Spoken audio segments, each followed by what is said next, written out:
Hello friends, my name is James Hopkins, and as always I'm joined by my good friends Brian Castiglione and Anthony Alessino, as well as my younger brother, Jack Hopkins. On this show we're all about parlays, overs, unders, spreads, and money lines. Ladies and gentlemen, this is Parlay-Vous.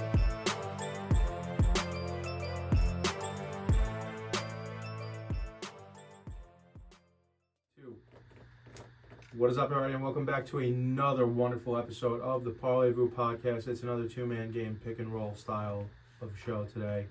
It's your boy, Jimmy Hopkins, and young Jack. The Jacktus, if you will. Baby Shaq. There is no Brian today. Taking care of a personal matter. Understood. I think he's celebrating the recent presidential victory. Really? No, I know what he's doing. I'm just not going to say it. Gotcha. I'm just kind of making it It's under wraps, you know? Yeah, no, it is. We keep things personal here. We keep them private. Yeah, Brian's here, by the way. He's not going to speak a lot today. He's just being a producer, but he is here.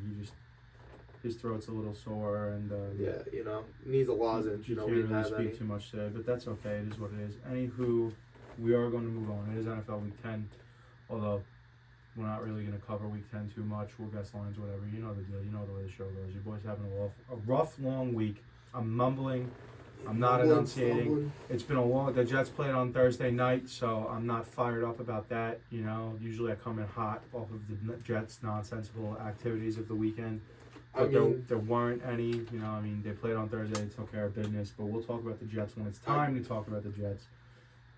Yesterday? Was it yesterday the deadline? Yeah. Yesterday was the NFL's deadline. trading deadline was yesterday at 4 p.m. Eastern Standard Time, of course. The time zone the whole world operates on. And some moves were made. And Jack has the complete list of all of the moves that were made on trade deadline day. And we're just going to go really quick, grade each team. Each team, maybe discuss the impact, and keep it moving. Hell yeah.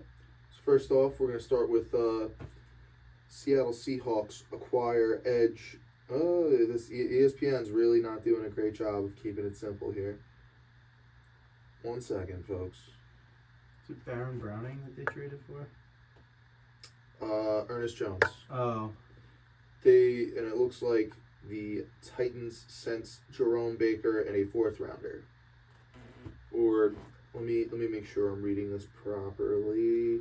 Titans got the 4th rounder and Jerome Baker. Titans got Jerome Baker and the 4th rounder and traded Ernest Jones. Yeah. Yes, that's how I'm reading So this. I mean, B plus, B plus, B plus, B. Yeah. B plus for the Titans because they're recognizing that they're a garbage organization this season, and that obviously either Will Levis wasn't it, or we need more time with the coaching staff, or whatever it may be. It's time to move on from players that aren't part of the long-term plan here, that are not part of long-term success rather than immediate success. We saw that with the D-Hop trade last week. So anytime you're going to get rid of a guy that's not in your plans, and you're able to acquire back a draft pick, I'm gonna, that's at least a B. I'm going B plus for the Titans here. Seahawks, it's like a B, B minus. I just don't. You see, the thing is, that division is still wide open. It's anyone's division. I'm not inspired by what I see on the Seahawks from a regular basis. I'm not inspired that this is the team that's making a November, December playoff push. If there's a team to kind of come out from the bottom end of that division, I believe it's going to be my guys in the West Coast, the Los Angeles Rams. We know that I'm a big Matt Stafford guy at this point. Yeah. I think they could really make a run at the whole thing. So yeah, that's how I feel about that. So next trade, we'll move on, which went pretty far under the radar as far as I'm concerned. Patriots receive a 2026 6th round pick and trade away edge Josh Uche to the Kansas City Chiefs. Yeah. I'm going to start. I think it's an A plus for the Chiefs. Any move they make that involves acquiring players for low draft picks winds up panning out for them, especially on the defensive end. So 100%. I mean, the Chiefs 8-0, the most fraudulent 8-0 team I've ever seen. Getting it done. I think the Chiefs get an A on this, and this is another situation for me. Patriots, not very good, not very talented. looking for long-term success, not short-term success. Get back draft capital to bring in a new young player, or move around, fuck around on draft night with. Get rid of a guy who is a good player, has been a good player for them, but like his window is closer to now. And I think this is, all three parties kind of win here. 100%. Next up, the big trade that we all like to think about. Baltimore Ravens acquired Deontay Johnson and 2025 sixth-round pick in exchange with the Carolina Panthers for a 2025 fifth-round pick. Another one of these moves. This is a B+ for the Ravens. B+ for the Ravens for going out and getting another guy who can run routes and get open for Lamar Jackson. Thus far, we haven't seen much noise come out of it, but we have seen Zay Flowers. I mean, it's not even fair to say he erupted because you look at his game stats all year. There's like one game where he had one catch for 11 yards, I think, in week 7, and every other week he's putting up wide receiver 1 numbers, at least on the low end. So it's hard to even say that he's like Zay Flowers erupted last week, but Zay Flowers did erupt last week. And it's going to open up more space in the field for everyone, for Lamar, for Derrick Henry. Whenever you pair a new receiver with a receiver that has trouble with defenses, especially it's a receiver that's getting bracketed, you're always going to see an improvement. You're always going to see a massive bounce back. We saw it with Garrett. We saw it with... It's like spacing in basketball for this team, too, because it's spacing for Derrick Henry and Lamar Jackson as well when you have another threat on the perimeter. Ravens, I think it's a B+. I think it's for sure a B+ move for them. Like when you look at the state of the wide receiver market this year in the month of October, like to be an A or an A+, we're talking about like a D-Hop, a Devontae Adams, one of these guys that they were also allegedly in on. Deontay Johnson's still a good move. For the Carolina Panthers, I'm giving it a C-, because I know all the things I just said about teams that aren't ready to win now, and anytime you get rid of a player that's not a part of your long-term plans for a draft pick. They didn't even get a draft pick. It's a swap, right? It's a swap of 5s. It appears a 6 and a 5. They swapped a 6 for, so they gave away a player and a 6 to get a 5. So it's a pick swap, moving up around and dumping a player.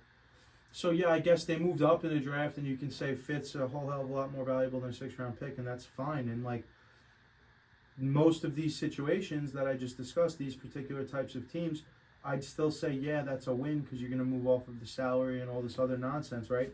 Except the Carolina Panthers just signed Deontay Johnson last spring. 3 years, $44 million. They just signed him to be a part of their operation less than a calendar year ago. So this is a cutting bait on a failure. Now, there is something to be said about admitting you made a mistake early enough on, because a lot of teams in all pro sports are afraid to make the move because that's admitting that you made a mistake. But they've done nothing to commit mistakes. That's why it's a C or a C- and not a total F. Well, we'll get back to the Panthers again because we still got more to talk about with them, especially on deadline day. But we'll move on.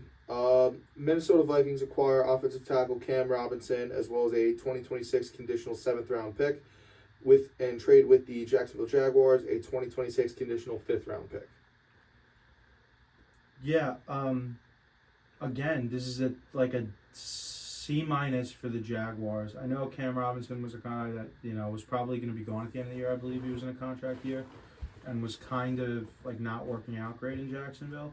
This is an A so far. This is an A+ so far for the Vikings because All-Pro left tackle Christian Darrisaw goes down a little earlier in the year. They trade for Cam Robinson, and if you watch the game on Sunday night, Cam Robinson looks like he's been a Viking his whole career. He was clean. He was playing well. I think he allowed 2 pressures, no hits, no sacks all night as the starting left tackle for the Vikings, having gotten there like 10 days prior on Sunday night. So, if the gameplay trajectory continues, if what we've seen so far for Robinson as a Viking continues, and this is a team that does, I believe, have serious playoff and Super Bowl contention ability here, I mean, it's got to be an A or an A+. A+ for the Vikings. All right, we'll move on. The Arizona Cardinals acquire edge Baron Browning from the Denver Broncos for a 2025 6th-round pick. Buffing that defensive front, I really can't put a grieve. Baron Browning? No, not the player, the team. Denver Broncos. Who traded for him? Cardinals. The Cardinals traded for. Yeah, I mean, so Cardinals defense isn't great. You're getting, a rotational guy or maybe an upgrade at the outside backer position, and edge rushers are like fucking big men in basketball when Shaq was playing. Like, you can never have enough 7-footers. You can never have enough edge rushers. He's the modern equivalent. Edge rushers are the modern equivalent of the 6'6", 6'7" swing forward. 3 and D. The 3 and D. You can never have enough of them. Like, it doesn't matter how, you can never have enough edge rushers. We saw it. Look at our favorite local team here, the New York Jets. Fucking, they had 8 guys that they rotated in and out on the defensive line. For the last 2 years, they're a top 3 defense, and now they lose a couple of those guys to injury or the market, and the defense, the pass rush, hasn't quite been the same all year. And so I think it definitely pans out. So this is going to be an A for the Broncos. Let's call it a B- for the Cardinals. The reason it's an A for the Broncos is because what else did they do the same day? The same day, the same minute. You're not going to see it on there because you're only looking at trades, right? Yeah. They extended off of his rookie contract, edge rusher, outside linebacker, Jonathan Cooper, to a 4-year, $60 million deal with $33 million guaranteed. So theoretically, you already filled your spot. You're not going to be able to pay Baron Browning probably anyway. You can ship him along and get a draft pick out of it. Gotcha. Did not see that. Yep. So that's why it's an A. Because they signed their guy and then got value out of a guy they would have been letting go. Awesome. Now we get to a juicy one. The Detroit Lions, the one pride, acquire edge rushers Darius Smith, as well as a 2026 7th rounder for a trade with the Browns, and the Browns receive a 2025 5th and a 2026 6th. Little tongue twister there. I say an A for the Detroit Lions. I'm not going to say an A for the Lions, but I will give it a B+. The Lions were heavily linked to any sort of edge rusher. You say edge rusher, but this Lions front is pretty much largely a 4-man front, so we can say defensive end in this situation. And they were largely, look, it's edge. At the end of the day, edge is edge, really, at this point in the NFL.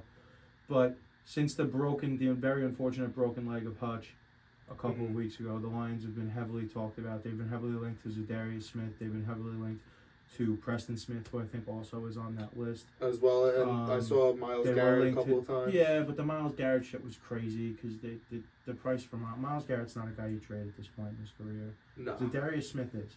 Darius Smith, former All-Pro, former Pro Bowler. His best days are probably behind him. That's not to say that he can't still be impactful, especially on this Lions defense, and I'm sure he will be.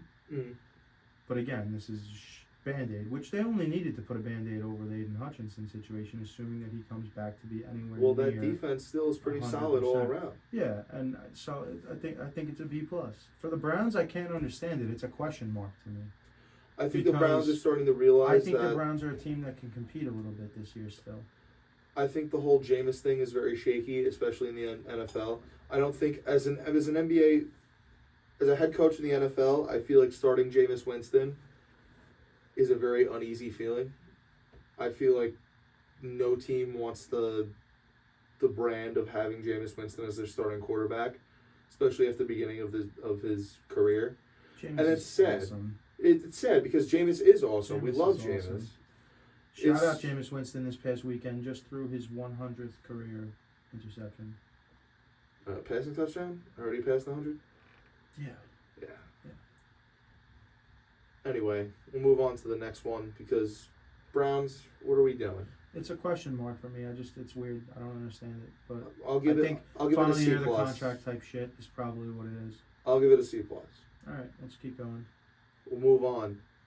The Cincinnati Bengals acquire Khalil Herbert from the Chicago Bears for a 2025 7th round pick. And this is a Band-Aid move. Zach Moss going on the IR. To me, realistically, I can't quite understand it when you have Chase Brown, who's been declared the starter with starting carries, starting reps. Had a great week last week, I believe 2-touchdown game. I understand you're trying to put a Band-Aid on a situation, but you tell me, you're shaking your head over here. I'm not quite understanding why. Because I don't really care that he had a 2-touchdown game. Yeah, but you're always going to sit here, and here's the problem, because you're going to tell me he's a Jag. Bengals are a team, I believe he is a Jag. He's just a fucking guy. The Bengals are a team that still rightfully so believes that they're not out of this thing. They need to realistically win, like, what? There's 8 games left, right? So they realistically need to win 6 of the next 8, and that'll put them at 9 wins. 10 gets you there, so they need to win 7 out of the next 8. Is that what needs to happen for them? Just about. So they're not, you don't want to cast off any healthy Joe Burrow years. You want to make moves. They lost Joe Mixon in the offseason, who's looking like one of the best running backs in the NFL today. And sure, Chase Brown has been serviceable. I'm sure he's a great fantasy option for a lot of guys. Zach Moss is serviceable. The two of those guys together are serviceable. Two of those guys together are not what Joe Mixon was for them. And it shows in the way that they played the game. The way that the games go. I shook my head at the Chase Brown touchdown because wasn't at least one of them a receiving touchdown? One of them was a receiving, and then one of them was a rushing. Right. So as a running back, you establishing a running game, they're fine. They're great. I'm not going to say that there's not always a way that you can improve that fucking dynamic duo of running backs. And Khalil Herbert, he's a guy that's going to smash the ball right down your throat. He's not Zach Moss is on the IR, so... I know, but Khalil Herbert's a guy, like, a little old school, like... aggressive runner. Fucking razor blades and bricks coming at you. Similar to Deonta Foreman. Going through your fucking face. Chris Ivory is the name that I'm thinking of, honestly, but it's a little disrespectful to Chris Ivory to do that. But that kind of a runner, like run through your motherfucking face, jam it down your throat, 3 yards in a cloud of dust football. And I think the Bengals need a little bit of that in their lives. It can't just be Joe Burrow. They also need a whole new fucking offensive line. It is an outlier to be successful in the National Football League throwing the ball 50 times a game. It is an outlier, not a rule. And when you're dropping Joe Burrow back 40, 45, 50 times a game, it makes everything harder. So I give the Bengals, especially considering like the fact that we're saying we're down but we're not out, let's go make a move. We're fucking not wasting a healthy Joe Burrow year. Because of the gusto on top of, I think, it's a move that they needed to make, quite frankly. I'm giving it an A- for the Bengals. And I'm giving it a B+ for the Bears because Khalil Herbert can't sniff the fucking turf on that team. But why? Here's my question. But why? But why what? But why the Bears? I understand we're giving the keys to DeAndre Swift, who is a guy. I will say this now. DeAndre Swift has deserved to be an RB1 on every team he's been on in the entire time he's been in the league. He's been nothing but impressive. He got hurt a little bit. Swift you're talking about? Yes. Yeah, right. So? He's gotten hurt once. Hasn't missed many games. Killed it for the Eagles last year on a trade prove-it deal. Got his money in Chicago. Got his money in Chicago. Slow start, he's kicking ass now. Exactly. So what? I'm just trying to put my neck out there. That's a guy who deserves. I don't think he got paid a lot though by Chicago. I think Good for a running back. It was like 3 years, $40 million or something. I thought it was like closer to 20. Look it up. I'll give it a Google. Whatever. We'll come back. I thought he got paid relatively for running backs, especially for running backs of his age bracket that aren't world beaters like Derrick Henry and Saquon Barkley and Christian McCaffrey. I could be wrong about this, but I feel like this is another Khalil Herbert end of the contract, never seeing the field in Chicago. Try to get something for him while you can. The only reason I question it for Chicago is like maybe their feeling in that building is different, but they might not be around. The decision makers might not be around to even utilize that draft pick. Eberflus and Ryan Poles. Definitely Eberflus. Definitely Eberflus, which, by the way, I cannot believe he hasn't been fired yet. We're down to 2 coaches have now been fired in the National Football League, and Matt Eberflus isn't one of them. But that's a conversation for later on. So, next up, the Dallas Cowboys acquire Jonathan Mingo, wide receiver, as well as a 2025 7th-round pick from the Carolina Panthers for a 2025 4th-round pick, which I believe... let me look. No, they're just moving up again. And they're giving away another skill position player, another guy where they're admitting a 2nd-round pick a year ago. And this one gets an F for the Panthers. Again. F. This one gets an F. And for the Cowboys, like, I'm going to say C+, because, like, I see what you're doing and I respect what you're doing, but it's too little too late. This was another team with Super Bowl aspirations that is just flat-out dog shit. And you make the trade. coming off the heels of Dak Prescott headed to the IR for at least 4 games with the fucking hand problem, right? Or hamstring. He lacerated his hand during the game, but I think it's also a hammy that's got him on the IR. I could be wrong about that. Regardless, you're looking at probably starting Trey Lance the next 4 games, and this season's a wash. Trey Lance, Cooper Rush. And fucking Mike McCarthy's going to be gone at the end of the year. And, E for effort. I give it a C+. Who knows if he even makes the roster next year with a new there's no way it's not a new coaching staff in Dallas next season, It's right? going to be. I hope it's Bob Sala. That would, that'd be fucking something. Absolutely electric. Electrifying. Moving on. Here's a fun one here. I like this one. This is the one that got my blood pumping when I saw it. The Washington Commanders acquire defensive back Marshawn Lattimore and a 2025 fifth-round pick.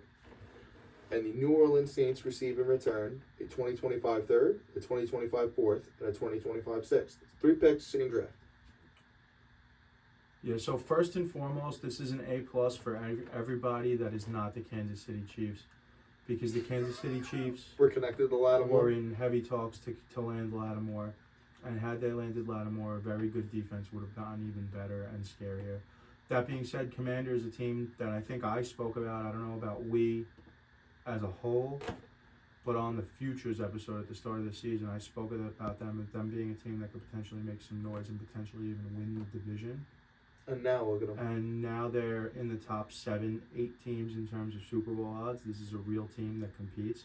And they just got... There were 2 things that they needed to try to address if they were serious this season, in season. There was help at cornerback and help at wide receiver. They tried at wide receiver. They struck gold at cornerback. Marshawn Lattimore might not be like the cream of the crop of the position like he once was, but this is still an elite, like, area shutdown corner. Not like a wipe a receiver off the board corner, but his tackling's gotten worse over the years, as it does. But I give this A+ for Washington. The Saints, here's why I'm going to say the Saints get a B. It seems like the Saints are done with this kicking the can down the line bullshit. Gotta be at this point. We'll just talk about it now while we're doing it instead of making it a separate segment later. In 2014, Dennis Allen is the head coach of the then Oakland Raiders. I believe, 2014, head coach of the then Oakland Raiders. Team headed up by starting quarterback Derek Carr. When he gets fired 10 years later, 2024, Dennis Allen is the head coach of the New Orleans Saints. Derek Carr is heading up the team as the starting quarterback. They said no mas. Dennis Allen was fired earlier this week. Didn't know that. Yeah, Dennis Allen was fired earlier this week. Who was the interim? Didn't even know. Don't even know who the interim is. But Dennis Allen was fired earlier this week. They made the move on Lattimore. This is obviously, they made one more move to get Derek Carr. They did more salary cap nonsense to continue pushing money down the line and further hamstring themselves to try to go win. Here we are, 2-7, I believe they are at this point in the year. It's not working out. Move on. Get 3 picks from Marshawn Lattimore. A 3, a 5, and a 6, you said? A 3, a 4, and a 6. 3, a 4, and a 6 is a pretty decent haul for a player, on the getting to be the wrong side of 30. Again, I'm going to say it's a B+ because I think this week has shown that the Saints are having a cultural, organizational shift in the way they go about doing business. We're going to stop fucking loading up a credit card and worrying about the bill another time. We're going to try to start organically building this thing back up from the bottom.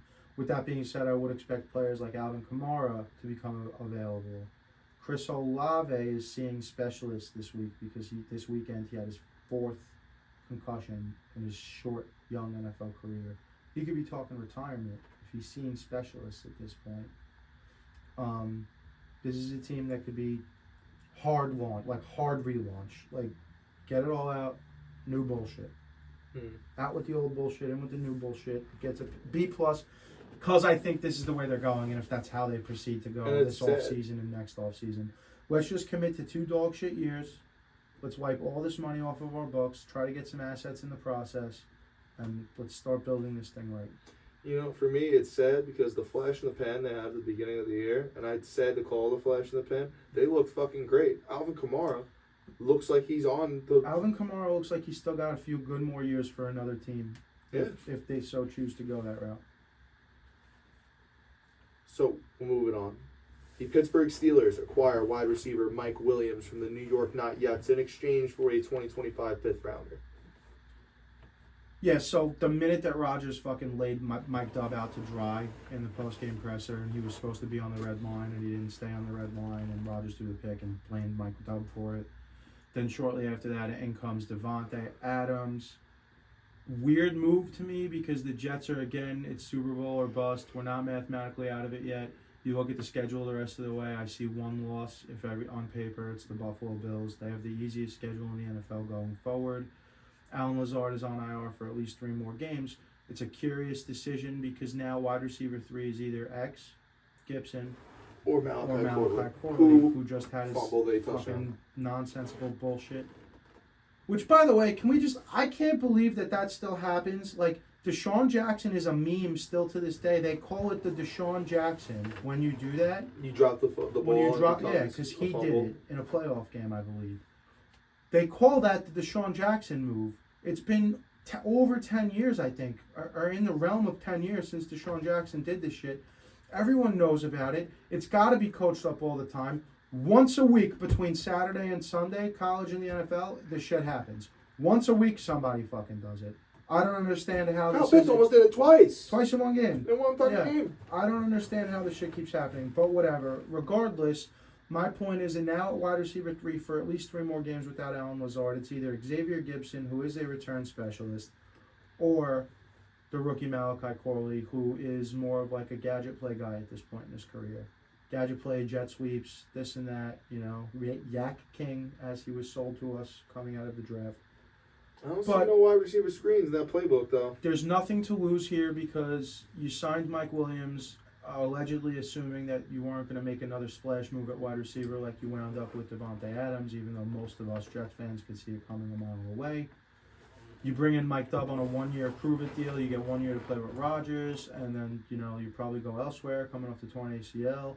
So in terms of money and everything, he's a guy that probably wasn't going to play a whole lot the rest of the way and isn't going to be here past the end of the season, regardless of what happens. He could have put on an all-pro year. He's not going to be with the New York Jets next year. So you pick up a 5th-round pick for a guy that wasn't going to be on your team anyway. It's a fucking B+. That's the floor. Now for the Steelers, I don't fucking understand. Steelers desperately need wide receiver help. They're throwing a guy named Calvin Austin. Yeah. Right? Van Jefferson. Yeah, Van Jefferson, who that guy shouldn't even still be in the league, I don't think. Pickens needs help. Yeah, you saw that the team could win with Fields. You saw that the passing offense could flourish with Mr. Unlimited. Why do you keep fucking saying that? Because I won't say his name. He's Mr. Unlimited, dude. Unlimited. He asked to be called Mr. Unlimited. So that's what I'm going to do. So Mr. Unlimited comes in, and the offense does look, potentially unlimited. Not to, be a jackass about the whole thing. You go add another fucking guy, a guy that was available. They tried to get in on Devontae Adams. They tried to get in on D-Hop. They were a team that was, at least in publicly known, linked to every single one of these big-time receivers that became available and was ultimately dealt. Mike Williams is not a bad consolation prize, especially when you're another team with the 35-year-old Russell Wilson as your starting quarterback. 1-year deal. If it doesn't work out, it costs you a 5th-round pick, and he's off to the fucking free agency. They couldn't get no Ruth's Chris. They couldn't get no Insignia. So what'd they get? Outback Steakhouse. Bingo. But that's I was going to say Sizzler, but... Don't disrespect Sizzler like that. All right, dude. Jeez. I was going to say Cheesecake Factory, too. So I go B+, B+. And we'll keep it with the Steelers here. They acquire Preston Smith, edge rusher, for and send a 2025 7th-round pick to the Green Bay Packers. BB. Yeah, there's not much to say. It's kind of like, It's a real Mike Tomlin move. Yeah, it's a B and a B. All right. Now, here's another fun one. I like this one. Baltimore Ravens acquired defensive back Tre'Davious White and a 2027 7th-round pick for a 2026 7th-round pick from the Los Angeles Rams. So it's a 7th-round pick swap? Yep. And Trey White? Yeah, the Rams told Trey White a couple of weeks ago that he had permission to seek a trade, so I imagine that was just like, listen, dude, you suck wherever you want to go if they're interested. Who gives a fuck? To me, it's who gives a fuck. Can it be that? Can it be who gives a fuck? That's the grade for both of them. Because Yeah. Trey White is not what he used to be. It's I don't want to say he sucks. The man was a very top 5 corner for a few years in the league. Shutdown. Couple of bad injuries. Move on. You wind up for a team like the Rams. You get an opportunity to start due to injury, and an absolute fucking rusty gate in coverage. Rams have trouble in that secondary too, so I guess you look at it as for the price of a fucking pick swap, it's ultimately nothing for us to try to add a former All-Pro, see if we can't coach him up, get him working, get another body out Ravens. there. Yeah. You said Rams. No, the Rams traded him. Yeah, you made If you're the Ravens. Yes. It costs us a pick swap. Gotcha. The Ravens secondary is bad. Sorry. The Ravens Missing Marlon Humphrey at the moment. Yeah, the Ravens secondary is bad. You bring another guy in there, Or he came back. even if it's just as a warm body, it's Yeah. worth it. But ultimately, I don't give a fuck. I'm not justifying it with a score. And last thing here on the docket, San Francisco 49ers acquired defensive tackle Khalil Davis and send a 2026 7th round pick to the Houston Texans.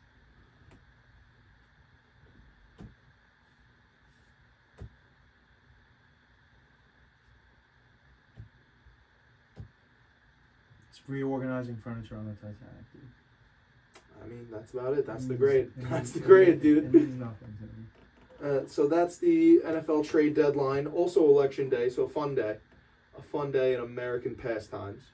Paying attention to a lot going on. Yeah, I mean, I went to bed and I was As I like, I'm going said. to wake up, there's going to be a new president. Doesn't matter which one it is, it's going to be a new president regardless. I'm going to wake up. And then I did. I woke up. Obviously DJT took the victory.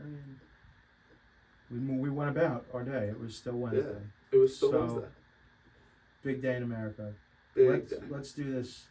So me and Jack play in a fantasy football league together with our older brother Phil and a bunch of young kids. Well, I say young kids. They're older than Jack, but they're all young kids to me. Young kids that some of them I work with, some of them I don't even know, never have met. But we're in this league together, and me and Jack are both, I think, tied for 4th. Yep. Or you a game ahead of me? Tied for 4th currently. We're both tied Both for 4th. tied for 4th 5 in and the 4. standings. Yep. I'll read the standings aloud to you. Bring up the ESPN fantasy app.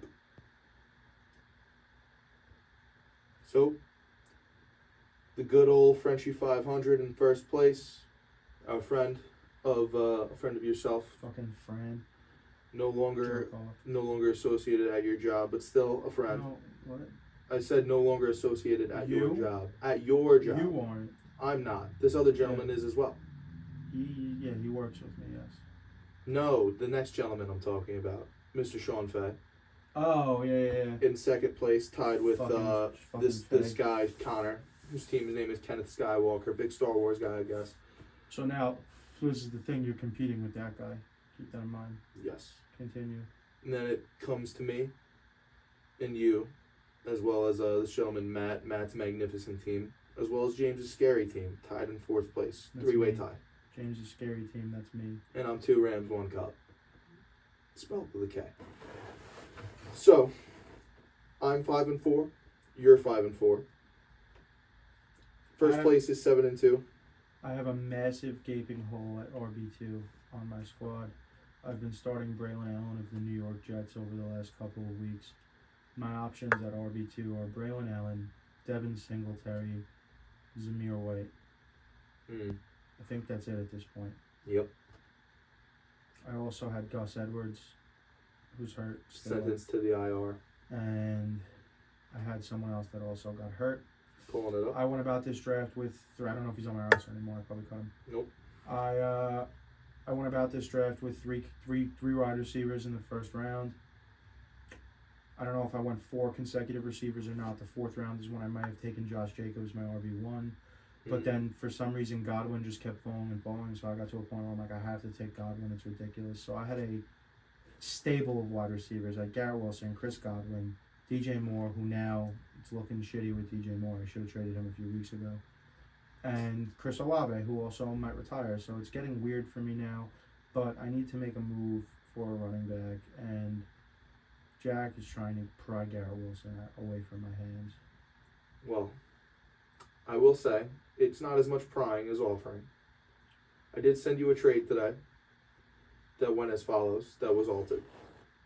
I sent you George Pickens, Travis Etienne, and Jonathan Brooks for what was Garrett Wilson, Lad McConkey, but then afterwards I realized your stable wide receivers, more so like a flat now. Having Lad in my back pocket is what makes me feel comfortable moving on from Garrett Wilson. So what wound up happening is while me and him were texting back and forth while I was at my job, I said, you know what, drop Lad, I'll do it straight up for Garrett.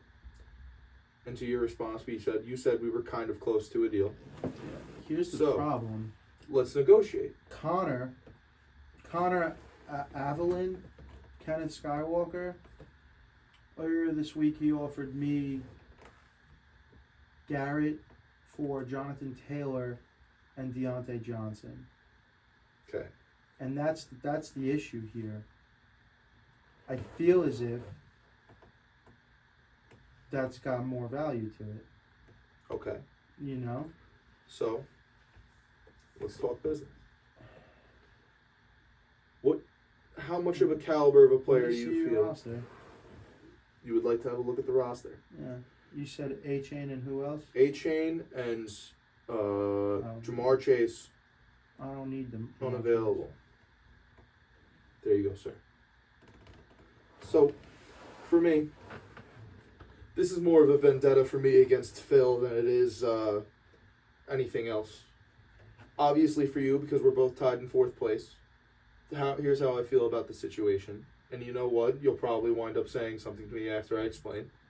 For me right now, I have a powerhouse of a team. At one point, I spot started Jameis Winston to prove a point against Mr. Phil. To which I did not win that game handily. Down by 4 at the end of the first. It's tough luck. Tough look for the bet. But you know what? Look for Knicks -7. It's okay. Maybe we'll figure it out. Anyway, for me, I'm 5-4. I got a little silly with it recently. My team is as follows. My starting quarterback at the moment is Mr. Matthew Stafford. And I was splitting my quarterback starts between Jameis Winston, Drake May, and Matt Stafford because I drafted Cooper Kupp, who got hurt earlier in the year, to which George Pickens filled in nicely for me. My receiver core, the top 3 options I use at this moment are Jamar Chase, Cooper Kupp, and George Pickens. My running backs are Devon Achane, as well as Chase Brown, who Really? this guy believes is just the guy. Up the creek without a paddle at running back this week, huh? You are, sir. It's tough sledding. It is tough sledding, but you know what? I saw that you needed running backs, to which I had a relative surplus of. And at this moment in time, for my running back streaming options, I feel pretty okay. Especially with the waiver wire in the league that we have. I feel like if I were to encounter bye weeks, I would not have much of a problem. So, with Jonathan Brooks sitting in my IR slot for the past couple of weeks, as well as Mr. Etienne, who has been having a not-so-great look at things, I figure, well, you're missing some running backs. I have 2 guys you can pick from, as well as a replacement for my 3rd Infinity Stone in my gauntlet, Mr. G5. And right now, for your stable that you have, I feel as if that's a beneficiary to you to at least have a running back in there that isn't Braylon Allen. Somebody you can at least rely on. So my thought process behind this deal, I give you a guy who you can at least start at RB2. I give you back a receiver of less value, however replaceable, a supplementary piece. As well as a guy who might wind up taking this backfield. We don't know what's going to happen with the Panthers, because the Panthers are doing some fuck shit right now. Panthers are dog shit. But I did give you a guy who was the first running back drafted. But Etienne's losing his fucking role. I don't think it's a matter of losing the role as a matter of the offense is just not moving well. No, Bigsby's getting more snaps now, I think. I think he's coming off of an injury. I think that's why his snap share is down at the moment. But other than that, at the moment my bench is okay. I'm usually looking to improve my flex spot inside of my bench. But other than that, Mr. James, This is what I might have to hit you with. I'm seriously considering doing business. I know. That's why I was very surprised to hear that you returned my call. After this week. After this week. Okay. Trade deadline's next week. In fantasy, that is. Yeah. We just covered our regular fantasy deadline. league trade deadline is next week. Right. So this week you would not like to do business. Yeah, I think so. And how are you monitoring about the situation? What does that mean? How are you going about trading next week? Why would you like to put off for a week? You have a massive hole at running back right now. Your stable of wide receivers is looking But thin. that's not going to give me immediate relief if I trade for one guy who's coming off of injury as a rookie, just trying to figure out where he fits in, and another guy that's been slowly but surely losing his snap counts with a team that is not often in position to run the ball. You know? I can understand that. But you're also a man who is in playoff position. You're also a man who could very easily and very quickly lose your playoff position in a league that is not a dynasty league. I know, but Garrett Wilson is a fucking potential 100 yards a game guy every game the rest of the way. And Mr. George Pickens. He's got real potential to be 100 yards and a touchdown every game the rest of the way. Mr. Pickens, under the throwing arm, under the command of Mr. Unlimited. Unlimited. There you go. That's the fucking spirit, sweetheart. Unlimited. Who have just acquired Mr. Mike Dubb. Maybe we don't have to wait until next week, but we have to. Let me sleep on it. You gotta sleep on it. Energy. You know tomorrow is Thursday night football, right? I know. And you know that's when that trade deadline closes for this week. I'm well aware of how fantasy football works. So not as much negotiating as considering today, huh? Yeah. Well, here's the problem. There's not much more negotiating that I can do. Right. Because you have 4 running backs rostered. You've offered me 2 of the 4. One of them you said is on the untrade list, the untradeable list, and the other one's Chase Brown. This fucking guy. You know what? You know what? See, now I have to do it. Chase Brown is currently running back 20, averaging 13 points. Mr. Braylon Allen is averaging how many points? I don't know, 2. Dose. We'll call it dose. You put him in there, and you're hoping for a goal line touchdown. And we got it 2 weeks ago.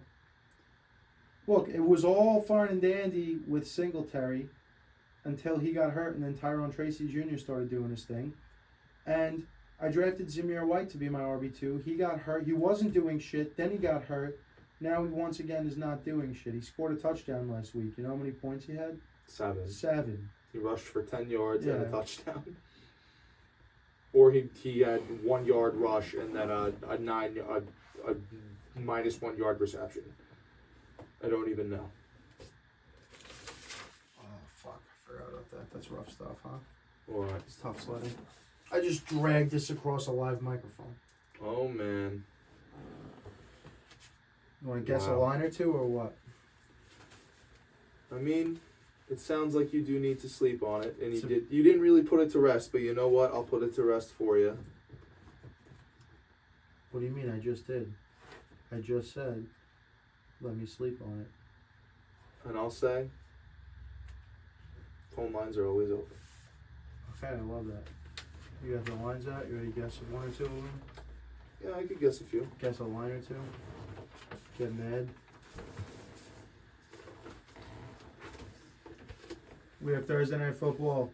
Good old-fashioned AFC North matchup. Cincinnati Bengals are going to travel to Baltimore to take on the Ravens. I have the Ravens minus 4.5 at home. Do you have lines up, or do I need to pull? I have to pull them up. Definitely don't have lines up. Going over to the handy-dandy DraftKings Sportsbook app. Let me log in so it has my preference, so I don't have to search for fucking NFL in this heaping pile of shit sorting system. You better count your fucking days, DraftKings. You're getting real on my fucking nerves. I mean, listen, I appreciate the boost and everything, but who doesn't give out a fucking boost now? Caesars is giving out books. Your bookies will do something for you. They'll give you a little free play. What the fuck, DK? Not Donkey Kong either. I have the Baltimore Ravens at home. And I've always been around this number all year. I've been around like 6 for the Baltimore Ravens. That's what the book's usually thinking. So I did go for -6 flat on the Ravens. Okay. Our line is -6 flat. Good for this kid. Use the test to take the test, my friend. And that's what Okay. I do. I taught you that phrase a few years ago, and I feel like you say it every week now. Yeah, well, you know what? Isn't that not learning? Isn't that not the improvement of a gambler? And if you do go back in time, if you look at the first time I was on the show and I first participated and guessed the lines, compared to now, that's improvement, baby. Yeah, well, you better. You're doing it long enough, and you still can't, at least get close. Sunday morning, 9:30 a.m. Eastern Standard Time. The NFL Europe experiment continues. I believe these games are in Germany. Munich, Germany. Munich. The New York Football Giants acting as the away team. Carolina Panthers acting as the home team. I have the Giants favored by 1.5. Carolina sucks real bad. So do the Giants. And it's in Europe. I still almost gave the Giants a touchdown. I gave them -6 because of this. Carolina sucks real bad. I get it, but so do they. What's the actual spread? 6.5. You gotta be fucking joking me, dude. That's absurd. It's absurd, but Carolina just traded away 2 receivers.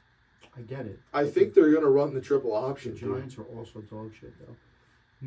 2 more dog shit teams. The New England Patriots traveling to the murder capital of the world to take Jesus on the fucking Chicago Christ. Bears. I have the Bears -2 at home.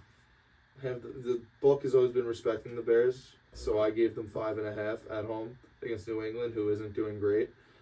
The spread is -6. Now I'm getting annoyed.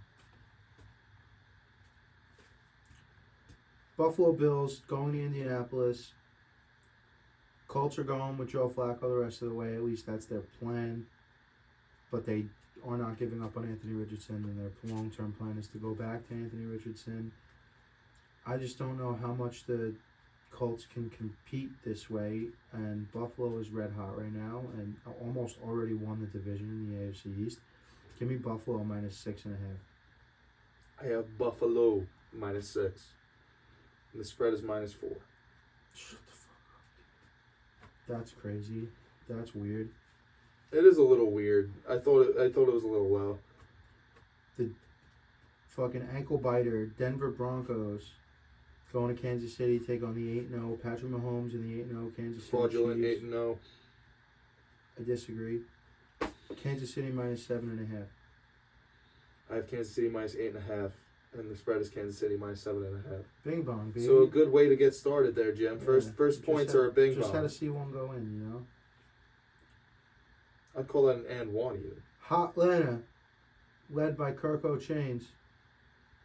We go in your trap, we take over your trap. This week's trap is Mercedes-Benz, the Mercedes-Benz Dome, Superdome. the Mercedes-Benz Superdome. Not Mercedes-Benz Stadium, which is where the Atlanta Falcons play, but the Mercedes-Benz Superdome in New Orleans, Louisiana. Mm-hmm. We already spent some time talking about it. Just fired Dennis Allen, all that happy horse shit. I have Atlanta -2.5 on the road in a divisional lockup. Again, another time that I used the test to take the test. Atlanta's been floating around 3.5 all year. I took Atlanta -3.5. And the book says Atlanta -3.5.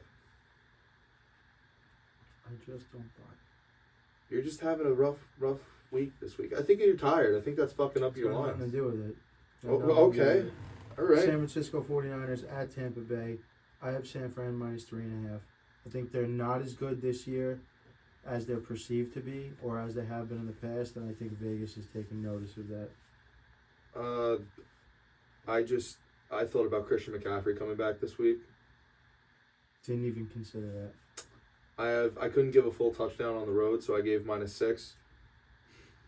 I don't know, Jim. It's San Francisco -6 on the road. Now there's no way you're this good this week. There's simply no way. I demand a recount. Pittsburgh Steelers at Washington Commanders. I have the Commanders -4. I have the Commanders -4.5. Let me find the Commanders. It's Commanders -3.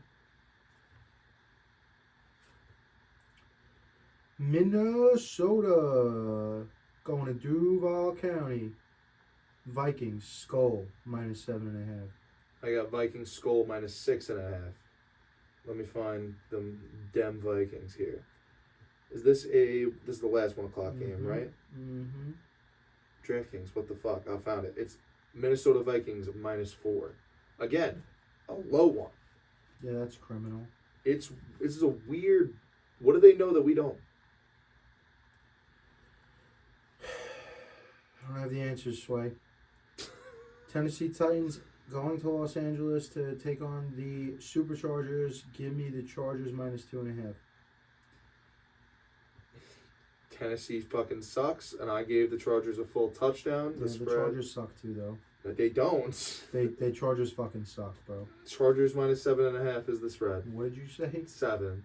Good for you. The Chargers still fucking suck, dude. Philadelphia Eagles at Dallas, going to Jerry World.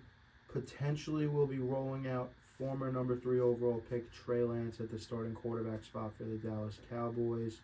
Or Cooper Rush. Yeah, it's or Cooper Rush, but what I read today was that they're probable to start fucking Trey Lance. Okay. Give me the Birds -10.5. Holy fuck. I went Birds -8.5. And again, no, 2-4 down. That's next week. Is the Birds -7. I did 8.5. You did 10.5, right? Yeah. Jets at Arizona. Give me the Jets -2. I have the Jets -1. Jets -1. So you fucking looked at lines this week. No. I don't think you've ever scored 15 points ever. No, last year I did. Towards the end of the year, I got hot. Detroit Lions won Pride at Houston. Sunday Night Football. Houston will be debuting their battle red alternate uniforms on Sunday With the Night red, Football. the chrome helmets. With the chrome red helmet. I don't know if you knew that, and if that affects your spread at all. One Pride -7.5. I also had one Pride -7.5. It's -3.5. Criminal. Okay, so that's fucking stealing. Monday Night Football, the Miami Dolphins at Los Angeles to take on the Rams. Give me the home Rams. team. 1.5. I also have the home team 1.5. And the spread's -1.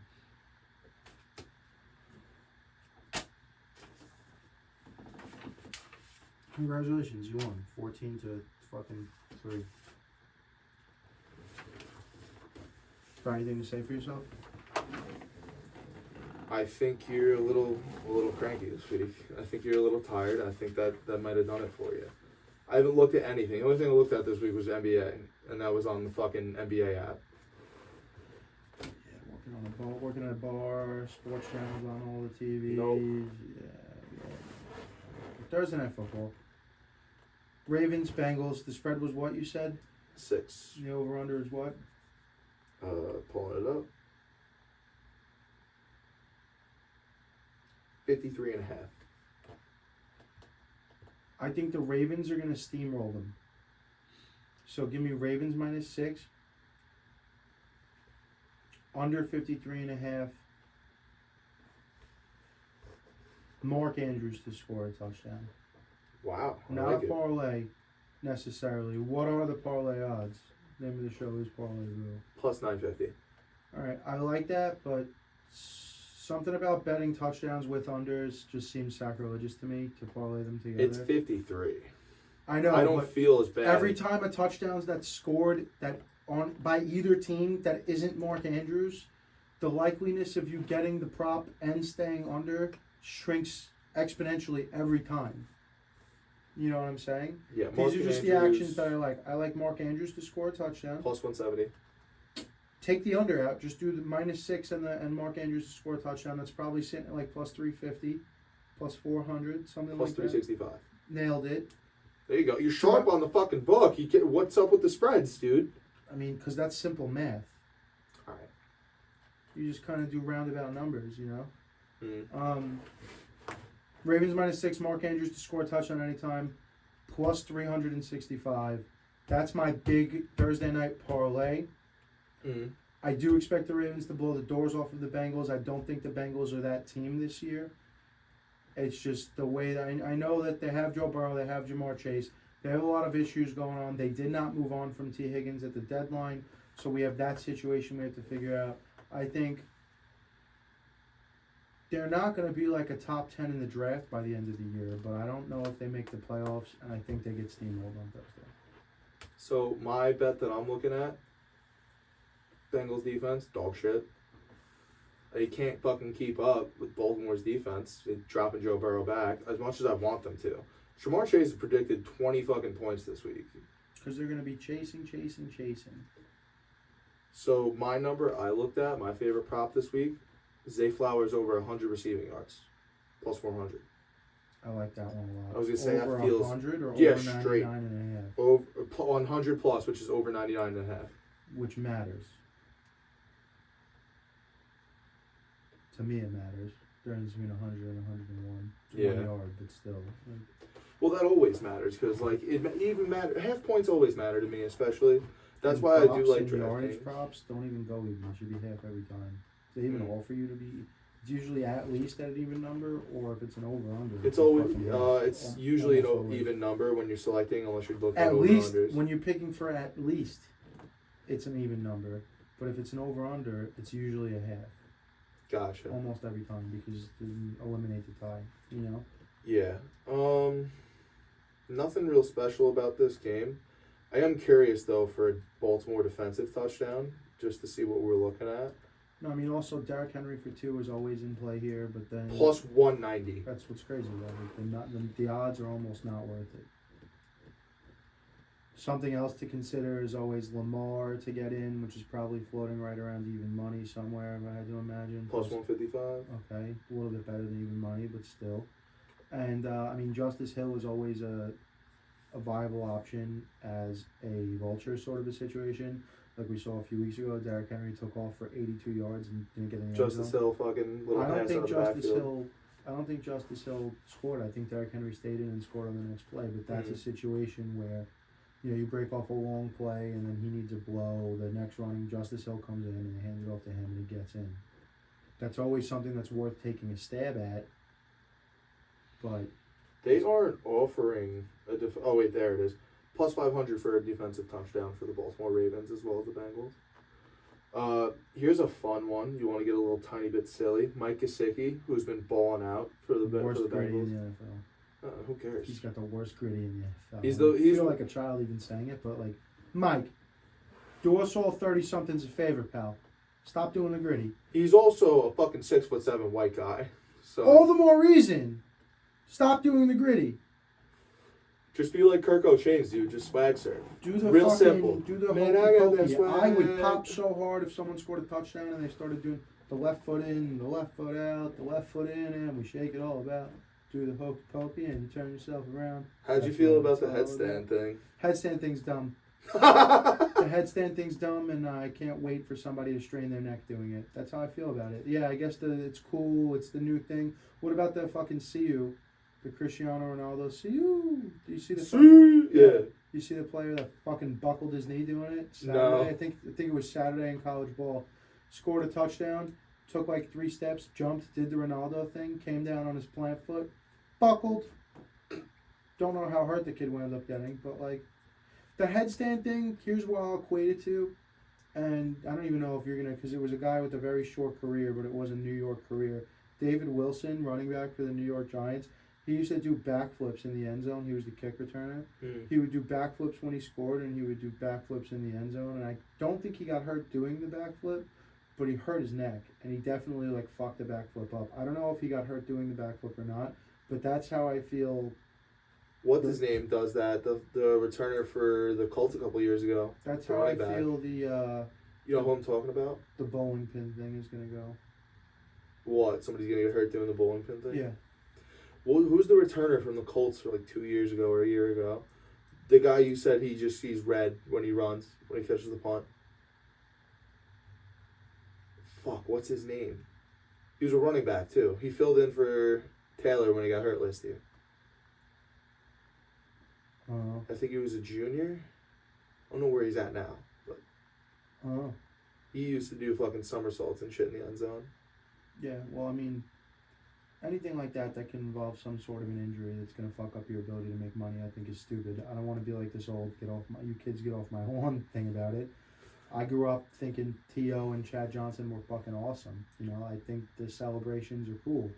I think it comes into question when you see these guys do these big leaping like swanton bombs into the end zone, and then you just come down like all of your weight on your lower back. Like, doesn't have to take much for you to be fucked up for 6 to 8 weeks because you landed wrong. That's like the. So like I like the celebrations, but the headstand one's dumb. Like all it takes is one slight fucking miscalculation, or your body weight leans the wrong way, or someone doesn't see you, bumps into you, and you could break your fucking neck. I don't understand it. That's like the fucking dive that the backup threw for the Saints last year. What's his name? Buda Baker diving into the end zone. Yeah. Or fucking, here's one that you definitely, I'm actually forgetting the guy's name now. Wide receiver for the Bengals a while ago did a front flip over a defender at the goal line and landed on his feet in the end zone. Not AJ Green. No.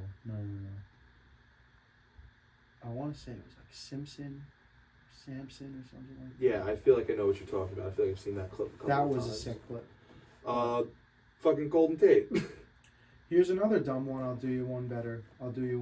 Another dumb thing that, like, it was super athletically impressive.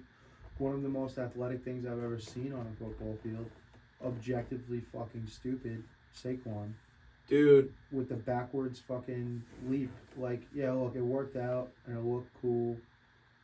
If it didn't work out and he got clipped in the ankles or the knees and wound up landing on his head, or if he jumped to one guy and a safety was coming crushing down the field behind him and just laid his shoulders across his fucking kidneys, dude, broke him in half. Like, turning away from the hit, a potential hit, is so dumb and scary to me. And like, yeah, he's super athletic. We knew this when he was back at Penn State. You don't got to jump over guys backwards and turn away from potential contact and expose yourself. Look, it was a super impressive play. And I think if he my aunt did had it a dick, she'd be my because- uncle, right? And he didn't get hurt, so cool. But I'd like to encourage Saquon. And here's the thing, really. Like, the NFL, these guys are making their money, and they made it to the show, and this is their job. And sure, do whatever you want ultimately. My problem is there's going to be a fucking 7th grader at Seneca Middle School that thinks he can do what Saquon did on Sunday. And then he's going to try it and get broken in fucking half. Or all these kids are going to start trying to do the fucking bowling pin thing and someone's going to hurt their neck really bad doing it. Like, it's not so much about the players doing it as we know you want to emulate and imitate your fucking idols. We see it in basketball, we see it in football, we see it all the time. I mean, look at, you cannot watch a football game or a basketball game without almost every player on the field wearing an armband. Nobody did that until AI did it. AI started wearing that. It was his thing. And now it's just a staple. Head top. Getting dunked on. And another thing when we were growing up was the stiff arm was a big thing when we were growing up. And we all got yelled at. Well, not me. I was a lineman. But kids my age always got yelled at that don't do stiff arms because kids see a stiff arm and you think Lock stiff out their arm, right? Yeah, you're going to break your fucking arm like that. You never see anyone throw a stiff arm in the NFL. Maybe once they've made contact and they extend. Follow through and But extend, like they were always telling kids my age, you're going to fucking break your arm in half. But Because it kids doesn't would help. stick out a flat fucking arm. And also... It doesn't fucking help when on the Heisman Trophy the guy's like fucking this. Yeah, but that was Desmond Howard would do that as a celebration. Yeah, that was the couple steps. It wasn't a fucking actually do that in game. But anyway, we digress and we're talking nonsense here. I didn't even get out the fucking. Get out your bet. Knicks down one at the halftime. That's amazing. Get out your bet. And No, we'll I get was the gonna say fuck Mike outta here. Gesicki plus 215. I think that's pretty fun. I like that. Might be a So little excited solo what- bet. Joe Burrow does have an affinity for his tight ends. So He does. I don't hate Mike Gesicki at all. I mean, What other if you do Mike Gesicki, Mark Andrews, little tight end. two tight ends and one sack, that's probably looking at like plus 4 something. Plus 450. Mike or better. Gesicki's plus 200. Mark Andrews plus 170. Probably like 450. With the spread, it was around 450. So With the spread, it was around 450. yeah, I'm saying Yeah. Mark Andrews with the spread, it was around 450. Yes, I thought it was 350. Mark Andrews with the spread. Around 350, 365. Yeah. Both of them together plus 750. 750. Craziness. Why not do that? 2 tight ends, throw them in one little knapsack, and fucking pack your lunch up. I like that though. That Mike sounds Gesicki, Mark Andrews. sounds good. It feels good. It's a big guy Thursday. Big guy Thursday. Thick boy Thursday. Thick boy Thursday. Yes, that's it. Bro. That's it. Happy Thick Boy Thursday. Mike Gesicki anytime. Mark Andrews anytime. Touchdown parlay. Gonna be plus 750 or something like that. That's the fucking Thick Boy Thursday bet of the week. Go Ravens. We're brought to you by House of Havoc Podcasting, Stay Thirsty Company, Dino Skate Park, Justin's Chop Shop at West Hampton Beach, and check out the new location in the Riches. Peace out. Stay tuned.